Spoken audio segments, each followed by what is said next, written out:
Hello అందరికీ నమస్కారం. మీరు చూస్తున్నవి కాకరకాయలు. మన తోటలోకి వెళ్ళిన కాకరకాయలే మన చెట్లకు తెంపుకొచ్చాను.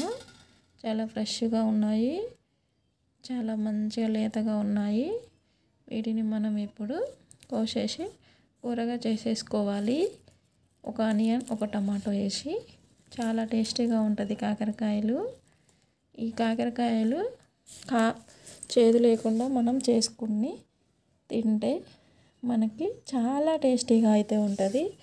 ఈ ఆయిల్లో ఫ్రై చేసేస్తే టమాటా వేసి ఆనియన్ వేసి కొంచెం కూడా చేదు ఉండదు. పిల్లలు కూడా చాలా ఇష్టంగా తింటారు. నేను ఎప్పుడూ అలాగే చేస్తూ ఉంటాను. ఈసారి చాలా కాకరకాయలు అయితే వెళ్ళినవి. ఎప్పుడైతే గిన్నె వెళ్తూ ఉండేవి, గిన్నె కొంచెం అలాగే వెళ్తూ ఉండేవి. ఈసారి మాత్రం చాలా ఎక్కువగా వెళ్ళినాయి. మనకి ఈ రోజుకి ఈ కాకరకాయ కూర అయితే సరిపోతుంది.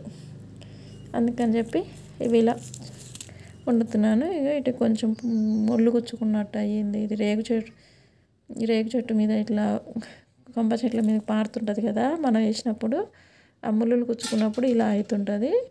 కొన్ని ఏమో పురుగు పట్టేసి అలా అవుతుంటుంది. పురుగు పట్టేసిన దాంట్లో ఇట్లా ఉన్న దాంట్లో ఇట్లా ఇంకా ఎడల్పుగా రంధ్రం ఉండేసి దాంట్లోంచి ఇలా లిక్విడ్ శివుడి ముక్కు కారుతుంది కదా చిన్నపిల్లలకి, ఆ టైప్లో కారుతూ ఉంటుంది. అంటే అందులో పురుగు ఉందని అర్థం. అది ఇలా ముట్టుకోగానే ఇలా గట్టిగా అయితే ఉండదు, మెత్తగా ఉంటుంది. అలా కట్ చేసి చూస్తే దాని నిండా పురుగులే ఉంటాయి. అలా ఉన్న కాయని మనం పడేయాల్సిందే. ఇలా పట్టుకొని ఇట్లా అన్నప్పుడు, గట్టిగా ఉన్నప్పుడు మనం ఈ కట్ చేస్తే లోపల మంచిగానే ఉంటుంది.